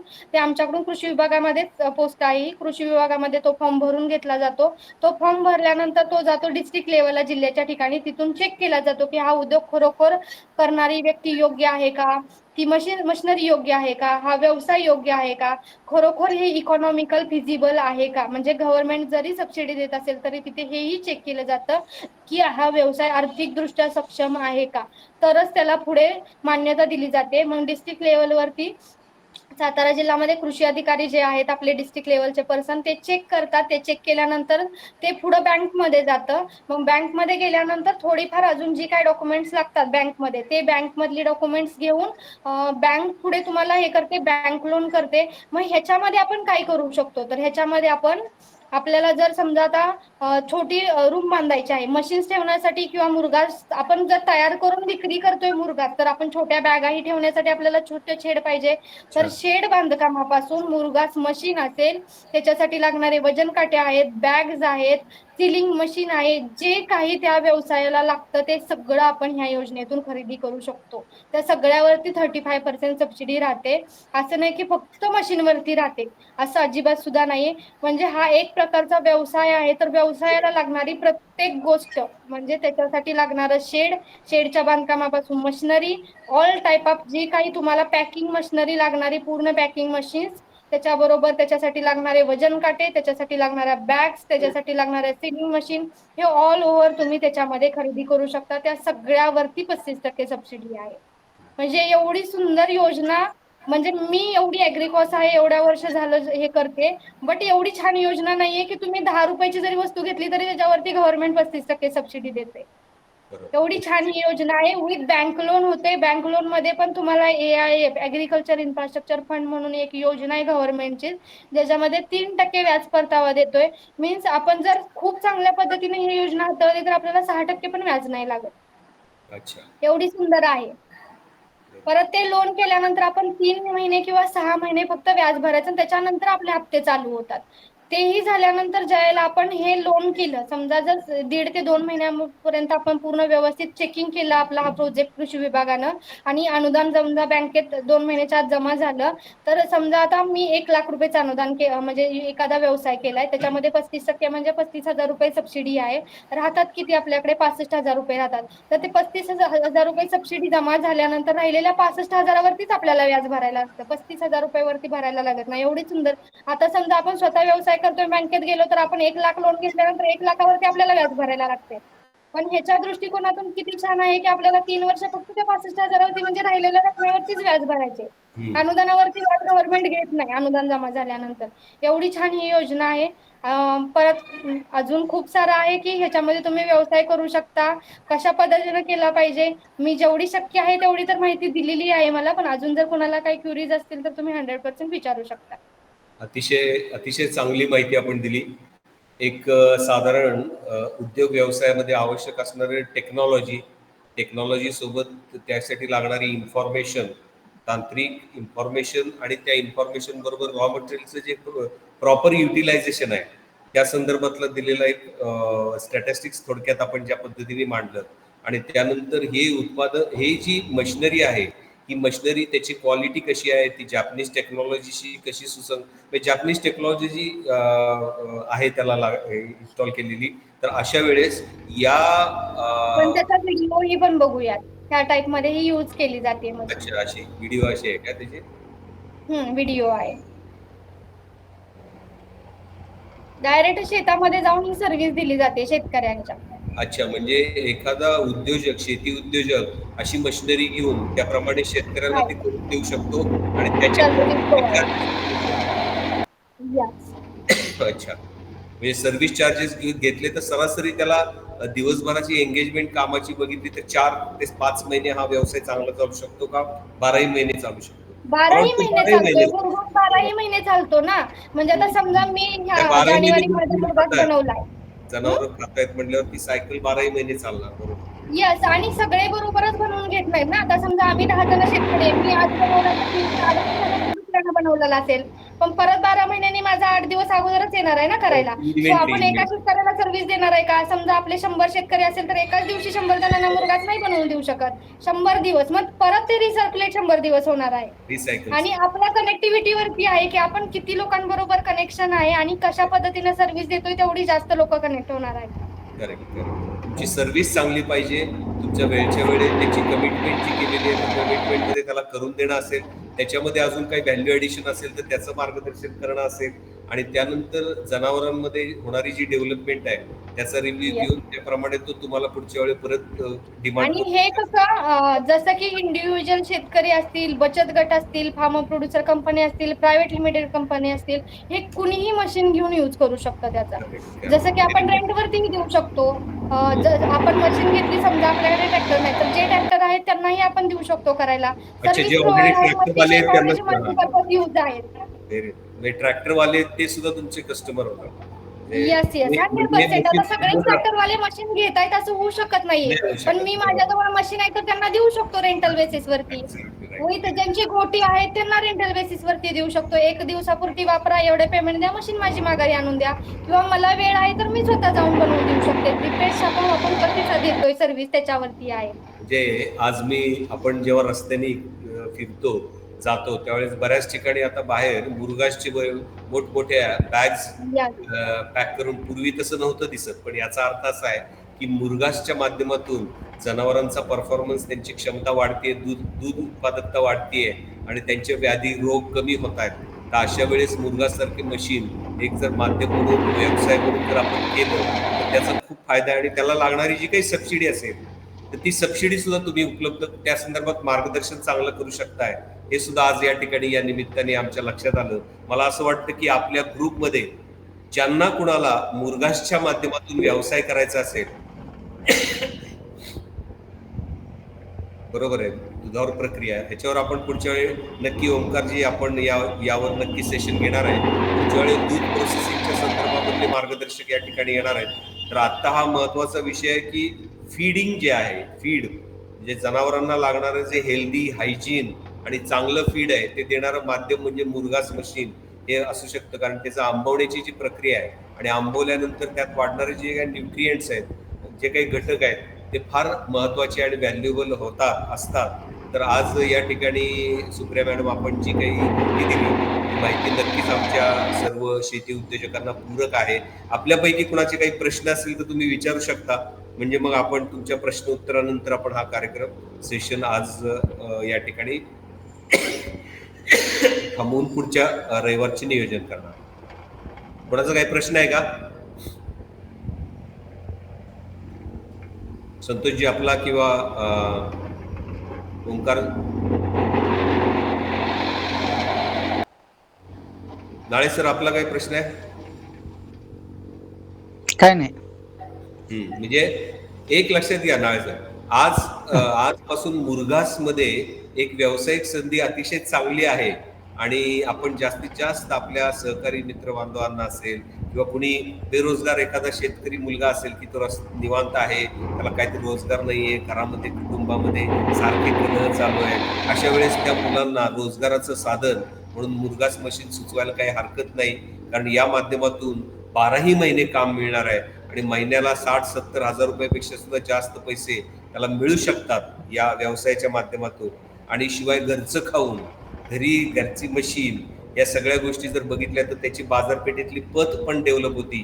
त्याला आपण त्याचा व्यवसाय सुरू केल्यानंतर त्याचं ते बिझनेस अकाउंट त्यांनी कसं ऑपरेट करायचं, कसं त्या बिझनेस अकाउंटचा फायदा घ्यायचा, त्याची पत कशी तयार करायची, ही संपूर्ण माहिती आपण या निमित्ताने या माध्यमातून सगळी त्या शेती उद्योजकाला देणार आहोत. प्रशांत माळवदे, आपल्याला काही प्रश्न आहे का?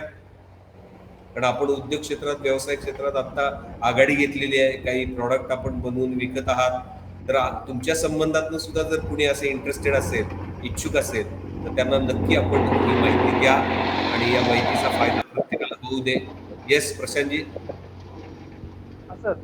नमस्ते. त्यांना कस्टमर देतो इकडचे असते तर. हा येस, सुशीला मॅडम आपला नंबर पण द्या, म्हणजे काही जण आपल्याला संपर्क, प्लीज नंबर द्या. घ्या माझा नंबर 8805 8805 21 74 61. 8805 21 74 61. बरोबर आहे. मी कस्टमर देतो इकडचे. हा हा कसं आहे माहितीये का आपल्याला जरी आईब्रामच्या ग्रुपवरती शेअर केलं तरी चालेल, काही प्रॉब्लेम नाही. डायरेक्ट नंबर शेअर केला आणि तिथे खाली टाकलं ना मुरघास मशीन, मग तरी त्यांना आम्ही आपल्याला फॉलोअप त्यांच्याशी घेता येईल, फीडबॅक घेता येईल. ज्यांना इंटरेस्ट आहे ना त्यांना मुरघास मशीन, आता तुम्हाला प्रशांत मी डिटेल सगळी पीपीटी पाठवतो, म्हणजे मग तुम्हाला त्या प्रतिनिधी त्या भागातले प्रतिनिधी आपल्याकडे सांगली भागात असतात, त्यामुळे त्या भागातलं जे प्रतिनिधित्व आहे ते करू शकतो. संतोषजी तुम्हाला ही माहिती पाठवतो. आमच्या इकडे कसं दुष्काळी भाग भरपूर आहे, जत वगैरे, त्यांच्याकडनं मी बरोबर. हा, जत एरिया तर भरपूर सारे यूज केले जात आहेत आता मशीन, स्कोप आहे भरपूर तिथे. येस. राजेंद्र आपण आपल्याला काही प्रश्न आहे अजून? मंडळी आपण ग्रुपमध्ये शेअर करूया आणि हळूहळू टप्प्याटप्प्याने आपण, आता हा सेशन अतिशय चांगला आहे, परत आपण एक महिना 1.5 महिन्याने परत हा सेशन परत घेऊया, रिपीट करूया, कारण बऱ्याच वेळी आता पुढच्या वेळी येताना तुम्ही सगळ्यांना इन्व्हाइट करा. हा, ओंकारजी बोला. मशीन किंमत किती आहे? मशीनची किंमत सर 2,25,000 रुपये आहे. अच्छा, मशीनची किंमत आहे 2,25,000. त्याच्यावर सबसिडी बघितली तर ती जवळजवळ 90,000 मिळते. सबसिडी 80,000-85,000 रुपये सबसिडी मिळते. 80,000 पर्यंत जाते. हा, म्हणजे तो एक पहिला आपल्याला फायदा होतो आणि त्याच्यापासून रिटर्न्स जे मिळतात ते अगदी तुम्हाला 50,000 क्रॉस करणं इतपत पण रिटर्न मिळू शकतात. चांगलं तुम्ही व्यवसाय जर व्यवस्थित केला तर. बरोबर आहे. तर अशा पद्धतीने प्रशांत माळोदे, आपण काही प्रश्न विचारताय का? प्रशांतजी विचारा. हा सर, मी काय करतो आता, मी बाजारामध्ये बसतेच नाही, हॅलो विकायला, मग त्यांच्याकडून शेतकऱ्यांचे नंबर मॅडम. बरोबर, व्हेरी गुड. ग्रुपमध्ये शेअर करा, मॅडमला शेअर करा, कसंही करा. आणि तुम्हाला आपण आता मॅडम याच्यावरचे पॅम्पलेट्स पण आपण तयार करतो, ते पॅम्पलेट्स पण आपण यांना देऊया, म्हणजे ते पॅम्पलेट्स त्या ठिकाणी वाटतो. युट्यूबच्या लिंक्स आहेत, व्हिडिओज आहेत, ती इन्फॉर्मेशन आम्ही सगळी ग्रुपवरती शेअर करतो. संतोषजी, तुमचा काय प्रश्न आहे? एक बॅग कितीला येते अशी विकत घ्यायची म्हणली तर मुरघासची? तसं ते डिपेंड राहतं एरिया वाईज, कुठल्या पिकापासून बनवलेलं आहे ते. फुल भरलेली बॅग मे बी 8,000 ते 10,000 रुपये टनानं देतात म्हणजे विक्री करतात. आता हे मी मशीनची इन्फॉर्मेशन दिली, मुरघास व्यवसाय ते केल्यानंतर एरिया वाईज डिपेंड राहतं. तरी पण मी चेक करते की कुठल्या एरियामध्ये कसं विक्री केली जाते आणि तुम्हाला ग्रुपमध्ये शेअर केली की त्यांना ते समजेल. नाही, मशीन पासून ते मुरघास बनवण्यासाठी किती खर्च येतो एका बॅगला? हा, ते खर्च मग आता समजा शेतकरी राहतात, कधी कधी कसं होतं, जे मुरघास मशीन ज्यांच्याकडे आहे त्या बॅग्स पण अवेलेबल करून देतात. मग एक बॅग जाते, कंपनी वाईज डिपेंड राहतं क्वालिटीवरती, 500 रुपयापासून जवळपास 1,000 रुपयापर्यंत. मग कुठल्या क्वालिटीची बॅग 1 टनाची घेतली जाते त्याच्यावरती डिपेंड राहतं. दुसरी गोष्ट, जर स्वतः शेतकऱ्यांना बॅग आणल्या तर बॅगचा खर्च आपला येत नाही, तर 1,500 रुपये टनानं. 1,500 रुपये टन. मग त्याच्यामध्ये आपल्याला किती, एका तासामध्ये आपल्याला जवळपास 2 ते 3 लिटर पेट्रोल लागत असेल, म्हणजे 300-400 रुपये खर्च. मग कधी कधी आता भरपूर सारे शेतकरी आहेत अशामध्ये की त्याच्यामध्ये ते कटिंगसाठी लोक लागतात, ते झालं की ते बॅगा तुडवून भरायला लागतात. मे बी शेतकऱ्यांच्या जवळचे सुद्धा असतात किंवा ज्यांच्या मुरघास मशीन्स आहेत त्यांनी 10 लोकांची टीम केलेली असती. मग हे कशासाठी, तर कस्टमर समोरचे वाढण्यासाठी कटिंग पण करून देतात, बॅग फिल पण करून देतात, म्हणजे शेतकऱ्याला काहीही बघायला लागत नाही. पण डिपेंड राहतं की तुम्ही सर्व्हिस कशी देताय त्याच्यावरती त्याचे पैसे राहतात. मग मी काय करते, जसे की सर्व्हिस देणारे पण शेतकरी आहेत, जे फक्त कटिंग करून देणारे आहेत, त्या 2-3 नंबर ग्रुपवरती शेअर करते. तुम्ही त्यांच्याशी बोला की बाबा कशा पद्धतीने व्यवसाय करता, मग तुम्हाला आयडियाज येऊन जातील अजून, कारण प्रॅक्टिकली माझ्यापेक्षा जास्त वापरणारे सांगतील तुम्हाला. मुरघास किती दिवसापासून वापरायला चालू करायचं बनवल्यानंतर? कमीत कमी 21 दिवस ठेवला तर ते खाण्यायोग्य न्यूट्रिशनल लेवल त्याच्यामध्ये खूप चांगली वाढते सर. वापरणारे तर कधी कधी शेतकरी कट करून 8-10 दिवसात पण चालू करतात, पण बॅग फिल केलेली हवाबंद कमीत कमी 21 दिवस ठेवायची. आणि किती दिवस राहू शकते ती? वर्षभर तुम्ही वापरू शकता, 12 महिने. समजा जर आता मी आज तयार केलेली मुरघास बॅग आहे, तुम्ही एकदम फिल व्यवस्थित केली, त्याच्यामध्ये हवा जात नाही, बुरशी तयार होत नाही, तर तुम्ही 12 महिन्यानंतर ओपन केली ना तरी ऍज इट इज जशी आज केली होती तशीच एकदम व्यवस्थित बॅग असते. तुम्ही 12 महिन्यांनी सुद्धा खायला काढू शकता. Very good. म्हणजे असे शेतकरी आहेत की ते 10-10 एकर मका लावतात आणि पूर्ण वर्षभराचा जे काय असेल मुरघास तो बनवून ठेवतात. राजेंद्रजी, आपण काय, आपला प्रश्न आहे राजेंद्र साळुंखे सर.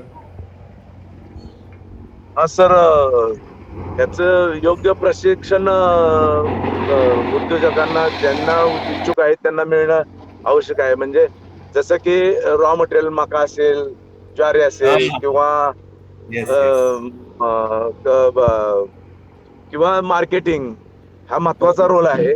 कारण उद्योग करायला काय हरकत नाही, पण नक्की लोकांना माहित नाही की आपण रॉ मटेरियल कसं आहे, प्रोसेस मुरघास नक्की प्रोसेस कसा करायचा आहे आणि त्याला विक्री कशी करायची आहे आणि मार्केट काय आहे, हा मेन प्रश्न आहे. उद्योग करायला काय हरकत नाही, बऱ्याच जण उत्सुक असतात, पण नक्की जी ही उद्योगाची प्रोसेस आहे, सक्सेस प्रोसेस आहे, हे लोकांना माहित होणं आवश्यक आहे. आता जर तुम्ही मार्केटच्या गोष्टी बोललात तर मार्केट ऑलरेडी ह्याच्यासाठी खूप सारे अवेलेबल आहे. जसं की आज मी एक शेतकरी आहे, माझ्या घरी 4 जनावरं आहेत आणि मी 10 गुंठच मका लावली, तर मी ती 10 गुंठ्यामधली मक्याचा मुरघास करून घेऊ शकते. समजा माझा मोठा गोठा आहे, माझ्याकडे 100 जनावर आहे, तर मी 5 एकर मका लावलेली आहे, तर मी मुरघास बनवून घेऊ शकते.